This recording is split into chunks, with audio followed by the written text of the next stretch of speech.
আসসালামু আলাইকুম সবাইকে। আজকের এই ক্লাসে হচ্ছে আমরা তোমাদের হায়ার ম্যাথের চ্যাপ্টার 11, ঠিক আছে?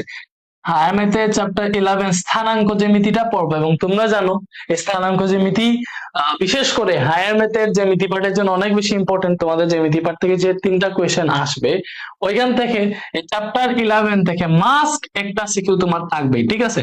একটা সিকিউ থাকবেই 10 মার্কের এই চ্যাপ্টার থেকে। তো এই চ্যাপ্টার অনেক বেশি ইম্পর্টেন্ট এবং অনেক ইজি একটা চ্যাপ্টার। আমরা ডিটেইলস এই চ্যাপ্টারটা পড়ার চেষ্টা করবো, ঠিক আছে? ডিটেইলসে বলতে যেহেতু রিভিশন ব্যাচের ক্লাস, আমরা ওইভাবেই পড়বো ইনশাল্লাহ। সূত্রগুলো ভালোভাবে বুঝিয়ে দিয়ে তোমাদেরকে সিকিউ সিকিউ আমরা এমন ভাবে সলভ করাবো যেন তোমাদের সমস্যা না হয়, পরীক্ষা আসলে একদম ডিরেক্ট ফুল আনসার করতে পারবো। সো দেখো, তোমরা এক্স অক্ষ ওয়াই অক্ষ তো চিনো চিনো এই যে আমাদের এটা মনে করো এক্স অ্যাক্সিস, ঠিক আছে, মানে এক্স অক্ষ, ঠিক আছে? এটা হচ্ছে আমাদের ওয়াই অক্ষ, ঠিক আছে? এটা ওয়াই এবং এটা ওয়াই প্রাইম। প্রাইম মানে কি নেগেটিভ, আর যেটার উপরে ড্যাশ বা প্রাইম দেওয়া না এটা হচ্ছে আমাদের